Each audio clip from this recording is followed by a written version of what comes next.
मुनीर, हम सबसे पहले आप ही के पास आना चाह रहे हैं कि पाकिस्तान ने 21 घंटों तक होस्ट किया है ईरान को और अमेरिका को, लेकिन बातचीत बेनतीजा रही है। क्या वाकई सब कुछ भी नहीं निकला बातचीत में, या कुछ प्रोग्रेस हुई है जो अभी दोनों ही देश बताना नहीं चाह रहे?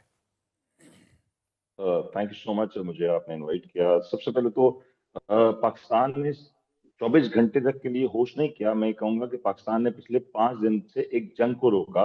That is the biggest credit जो इस वक्त पूरी दुनिया की जरूरत है। चाहे वो पाकिस्तान के जरिए हो या किसी के जरिए हो, इस वक्त जंग रुकना बहुत बड़ी जरूरत थी, क्योंकि इससे पूरा जो ग्लोबल इक्विलिब्रियम था वो डिस्टर्ब हो चुका था। बिल्कुल। यहाँ पे जो इस वक्त जो सिचुएशन है वो ये है कि डेफिनेटली यूएसए का जो डेलीगेशन था वो वापस जा चुका है। ईरानी डेलीगेशन ने अभी तक अपना वर्डिक्ट क्लियरली नहीं दिया, लेकिन एक बात पॉजिटिव थी कि यहाँ दोनों लोगों का बैठना, दोनों मुल्कों का बैठना, बात करना। डेफिनेटली जब बात हुई है तो ये बात की तवक्को की जा रही है कि कोई ना कोई गुंजाइश जरूर है। हाँ, ये बात मैं जब ईरानी मीडिया को देखता हूँ तो ये जरूर कहते हैं कि इतनी बड़ी जब जंग हो रही हो तो उसका 1 घंटे या 24 घंटे के अंदर एग्रीमेंट साइन हो जाना, ये तकरीबन नामुमकिन सी बात है, और ये हमें समझना भी चाहिए। ये बात बहुत पॉजिटिव है कि इस वक्त तक सीज फायर बरकरार है। अब प्रेशर टैक्टिक्स जरूर हो रही हैं, डोनाल्ड ट्रंप के बयान जरूर अपनी जगह में मौजूद हैं, उन्होंने चाइना के हवाले से बयान दिया, वो भी अपनी जगह मौजूद है, लेकिन ये सारा कुछ इस वक्त प्रेशर टैक्टिक्स के जरिए हो रहा है। इस वक्त तक जो सारी सिचुएशन सीज फायर है, इसमें एक किरदार बड़ा इंपॉर्टेंट है जो हम सबको समझने की जरूरत है। आज इस पूरी जो डेलीगेशन थी उसमें यूएस टीम मौजूद थी, इसमें ईरान की जो टीम थी वो मौजूद थी, लेकिन इन दोनों लोगों का मसला है नहीं, असल मसला इसराइल का है, जो कि आज भी एक शरारती बच्चे की तरह कभी लेबनान पे अटैक करता है, कभी दूसरों पे अटैक करता है, और वो आज भी अपने आप को इस सीज फायर से बालातर समझता है, जो कि नहीं होना चाहिए। आज पूरी दुनिया की जो प्रेशर है, खासतौर पे अरब और गल्फ कंट्रीज का जो प्रेशर है, वो ईरान और यूएस दोनों पे है, क्योंकि वो दोनों विक्टिम, इन दोनों की वॉर की बहुत बड़े विक्टिम्स हैं। लेकिन शायद इसराइल इस बात को नहीं समझना चाहता, और वो कंटिन्यू है कि वो यूएस को इस वॉर में धकेलते जाएं, और बिल्कुल जैसे जैसे मुनीर, देखिए यूएस इस बात वॉर तो में यही है मजीद कि आगे। आपने बिल्कुल ठीक कहा, इसमें कोई दो राय नहीं कि देखिए बातचीत हुई, उसका इनिशिएटिव पाकिस्तान को दिया जाना चाहिए। पाकिस्तान ने उस बातचीत की टेबल पर दोनों को आमने सामने लाकर बैठाया। बातचीत किस निर्णायक मोड़ पर पहुंची ये कहना अभी बहुत ज्यादा जल्दबाजी हो गया, लेकिन हाँ, बातचीत के दौर इससे शुरू होंगे, ये बहुत ज्यादा एक पॉजिटिव पॉइंट है। हमारे साथ सैयद नजार अब्बास रिजवी साहब भी जुड़े हैं, जो ईरान के कुम शहर से हमारे साथ जुड़े हैं। खासतौर पर रिजवी साहब, अगर देखा जाए ईरान पहले दिन से यह कहता आया है कि लेबनान को लेकर आपको अपना रुख साफ करना पड़ेगा, लेबनान पर आपको अटैक रोकने पड़ेंगे। इजराइल रुकने का नाम नहीं ले रहा, जो हर बार हर शख्स ये कह रहा है कि देखिए इजराइल को रोक पाना अभी अमेरिका कोशिश भी नहीं कर रहा। ऐसे में क्या माना जाए कि आगे की बातचीत बढ़ सकती है, क्योंकि ना तो बंदर अब्बास को लेकर ईरान झुकने वाला है, ना ही लेबनान को लेकर पीछे हटने वाला है, खासतौर पर हिजबुल्लाह को लेकर। क्या यह डेडलॉक क्रिएट होता नजर आ रहा है? जी, बिस्मिल्लाहिर्रहमानिर्रहीम। सबसे पहले आपको तमाम पैनलिस्ट को आदाब अर्ज़ करते हैं। देखिए, ये दुर्भाग्य है यूनाइटेड स्टेट्स का और पूरी दुनिया का कि ट्रम्प जैसा शख्स जो है वो प्रेसिडेंट है यूएस का, जिसने यूएस फर्स्ट के नाम पे तो इलेक्शन जीता, लेकिन अब इज़राइल फर्स्ट की पॉलिसी पे वो अपनी पूरी जो है गवर्नमेंट को चला रहे हैं। पहले दिन से लेके अभी तक देखा गया है कि इस जंग में भी वो इज़राइल के कहने पे कूदे थे। अब एक दलदल में फँस चुके हैं, जंग से बाहर निकलना चाह रहे हैं, लेकिन जितना जंग से बाहर निकलना चाह रहे हैं, वो उतना ही इस दलदल में फँसते जा रहे हैं। इज़राइल उनको बाहर नहीं निकलने दे रहा है। इज़राइल बार-बार जो है हिजबुल्लाह लेबनान पे अटैक कर रहा है, जिससे वाज़ेह है, बिल्कुल क्लियर है कि ट्रम्प का जो है ज़ोर नहीं चल रहा है इज़राइल के ऊपर, और इज़राइल पूरी तरीके से अपनी मनमानी कर रहा है। और ट्रम्प ने भी ये ठान लिया है कि इज़राइल को आगे रखते हुए वो पूरी दुनिया में जो आर्थिक संकट आ सकता है, ये जंग दोबारा अगर शुरू होगी तो पूरी दुनिया में जो आर्थिक संकट आएगा, वो फिर से पूरी दुनिया के सामने है। और ट्रम्प जिस तरह की धमकियाँ दे रहे हैं कि हमारे पास ताकत है, आपने खुद कहा कि अगर उनके पास ताकत होती, अपनी आर्मी पावर के ज़रिए से स्ट्रेट ऑफ होर्मुज़ खुलवा सकते, तो वो 40 दिन का इंतजार नहीं करते, वो नेगोशिएशन टेबल पे नहीं आते। ईरान के स्पोक पर्सन ने क्लियरली कहा है कि जो चीजें यूएस अचीव नहीं कर सका जंग में, वो हमसे बातचीत से अचीव करना चाह रहा था, हमारे ऊपर थोपना चाह रहा था, और ईरान ने पूरी तरह से इसको रद्द कर दिया है। तो इस वजह से जी इज़राइल फर्स्ट की पॉलिसी पूरी दुनिया के लिए खतरा है। इज़राइल इस वक्त जो है वो विश्व शांति बिल्कुल, के लिए एक बड़ा ये खतरा उभर के आ परसेप्शन रहा है। मैं अब आपके पास लौटता हूं, हमारे साथ जसदीप सिंह जी भी हैं। जसदीप जी, एक नजरिया ये है डोनाल्ड ट्रंप के लिए कि भाई अमेरिका को हासिल क्या, वो नेतन्याहू के लिए इजरायली फर्स्ट के तौर पर एक तरीके से काम करें। आप ट्रंप समर्थक माने जाते हैं, सवाल यह है कि अमेरिका को इसमें हासिल क्या हुआ इस युद्ध में? मिलिट्री ऑप्शन से तो कुछ मिला ही नहीं आप लोगों को अभी तक। देखिए, इसमें ये हुआ है कि जो न्यूक्लियर पावर प्लांट्स थे ईरान के, वो बहुत पीछे चले गए हैं। जो एक खतरा था कि ईरान न्यूक्लियर वेपन्स के पास पहुंच चुका है, और आज अगर ईरान के पास न्यूक्लियर वेपन्स होते तो ये मिसाइल्स और ड्रोन्स की जगह उन्होंने वो न्यूक्लियर बम चलाने थे।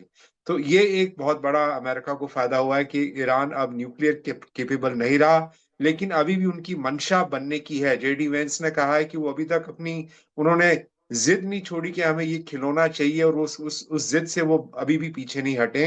तो मुद्दा एक वो था।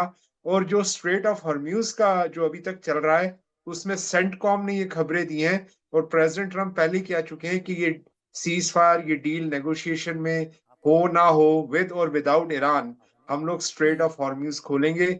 और सेंटकॉम की ये भी खबर आ रही है कि कल अमेरिकन शिप्स ने दे एंटर्ड स्ट्रेट ऑफ हॉर्म्यूज, और उसे माइंस उन्होंने क्लियर भी करना शुरू कर दिया है। तो लेकिन जसदीप जी, मैं मैं समझता हूँ आपको कि उसमें क्लियर कर दूं। बिल्कुल जसदीप जी, वो माइंस क्लियर करना शुरू नहीं किया है। वो ऐसा नहीं है। हाँ, ये डिस्ट्रॉयर जरूर भेजे गए थे, कहा गया कि फिर ईरान की तरफ से ड्रोन अटैक करने की कोशिश की गई और फिर वो वापस लौट गए। वहां पर अभी भी परिस्थितियां या फिर जो स्टेटस है वो वैसा का वैसा ही मौजूद है। बिल्कुल, और वो बहुत जरूरी है अमेरिका के लिए खोलना, प्रेसिडेंट ट्रम्प के लिए खोलना, क्योंकि वो एक भले ही अमेरिका वहां से हम तेल ले या ना ले, या वहां से कुछ चीज आए अमेरिका में, लेकिन उसमें एक अमेरिका की अब साख बन गई है कि ये स्ट्रेट ऑफ हॉर्म्यूज जो है, अमेरिका को अब खोलना या खुलवाना पड़ेगा। तो ये एक एक मुद्दा है। पर मैं फिर भी ये जो आज जो नेगोशिएशंस हुई हैं, इनको अभी भी पॉजिटिवली देख रहा हूँ, क्योंकि जी। 10 पॉइंट ईरान के थे, 15 पॉइंट अमेरिका ने दिए थे, और उसमें सिर्फ 2 या 3 पॉइंट्स पे अभी असहमति हुई है। और मैं अभी भी सिर्फ पॉजिटिव रोल में देखता हूँ कि ये फिर और सीज फायर अभी भी बरकरार है। तो बिल्कुल, ये लेकिन मैं, सीज फायर और बरकरार तो है। अगले जसदीप हफ्ते जी, हमारे साथ मंगलवार को। सज्जनार साहब है जो डिप्लोमेटिकली चीजों को बेहतर समझते हैं। सर, ये डिप्लोमेसी की कौन सी ऐसी नई लैंग्वेज है जहां आप एक तरफ तो बातचीत की टेबल सजाते हैं, आप लगातार बहुत सालों के बाद, दशकों के बाद आमने सामने आते हैं, फिर डोनाल्ड ट्रंप वहां से कहते हैं कि देखिए मिलिट्री एक्शन हम लेने वाले हैं, नेवल पावर हम आगे बढ़ा देंगे। क्या आपको लगता है डराकर, साइकोलॉजिकल प्रेशर डालकर ईरान को झुकाया जा सकता है ऐसे मौजूदा समय में, जब स्टेट ऑफ हॉर्मूज पर कंट्रोल अच्छे तरीके से ईरान का मौजूद है? जी, बहुत धन्यवाद मुझे आमंत्रित करने के लिए। आप बिल्कुल ठीक कह रहे हैं। देखिए, ये बिल्कुल प्रेशर टैक्टिक्स है, और जो राष्ट्रपति ट्रंप कहते हैं मैक्सिमम प्रेशर वो लगाना चाहते हैं ईरान के ऊपर, और वो समझते हैं जो उससे ईरान शायद बदल जाएगा, जो कि वो कर रहा है वो करने से मना कर देगा। पर ये उनकी, जिसे वो कहा जाता है ना, आर्ट ऑफ द डील, जो हमें प्रेशर लगाएंगे और साथ साथ में हम बातचीत भी करते जाएंगे। परंतु हमने पहले देख लिया है जो ईरान नहीं इससे झुकने वाला है। परंतु अगर आप मुझे अनुमति दें तो 2-3 चीजें जो आपने डिस्कस की हैं उसके ऊपर मैं कुछ कहना चाहूंगा। एक तो देखिए, लेबनान की जो बात है, जहां तक वो इजराइल और अमेरिका दोनों कह रहे हैं जो लेबनान इस सीज फायर में इंक्लूडेड नहीं है। अगर आप एक तटस्थ रूप से भी उसको देखें, लेबनान में हिजबुल्लाह के साथ जो इजराइल का युद्ध चल रहा है, जो कॉन्फ्रंटेशन चल रहा है, तो देखिए लेबनान का ये हिजबुल्लाह का मसला अभी 28 फरवरी को शुरू नहीं हुआ है। हिजबुल्लाह और इजराइल का युद्ध कॉन्फ्रंटेशन जो है वो तो 2023 में अक्टूबर में जब हमास ने हमला किया था इजराइल के ऊपर, तब से वो चल रहा है। तो इसीलिए मेरे विचार से अगर इसको इंक्लूड करना, मेरे ख्याल से, जब क्योंकि सभी उन्हीं चीजों का बात हो रही है, जो युद्ध शुरू हुआ 28 फरवरी को, उसके बाद ईरान के ऊपर हमले होने शुरू हुए अमेरिका के और इजराइल के, उनको बंद किया जाए। ईरान के जो हमले हैं इजराइल के ऊपर और खाड़ी देशों पर, उनको बंद किया जाए। और मेरे विचार से वो वाले सब काफी हद तक वो बंद हो गए हैं। तो इसलिए इजराइल का मसला ऐसा है। अब हॉर्मुज का जैसे जहां तक बात हो रही है, मेरे विचार से अंतर्राष्ट्रीय कानून के अंतर्गत भी जो ईरान की दलील है वो बिल्कुल ही गलत है, क्योंकि ये हमेशा से ये एक इंटरनेशनल वाटर्स है, ये एक ग्लोबल कॉमन्स है। अगर आप यहां पर कहेंगे जो हमको वहां पर टोल देना चाहिए, हमको रेवेन्यू अर्जित करना चाहिए, जो हमको जो नुकसान हुआ है उसको ही हमें भरवाई होनी चाहिए।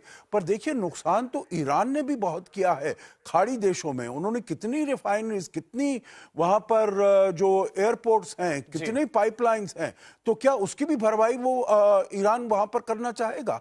तो मैं समझता हूं, देखिए ये जो अभी वार्ता हुई है, दोनों तरफ से काफी ये थक गए हैं। अमेरिका भी, जिसे कहा जाए, एक फटीग सेटन हो गया है।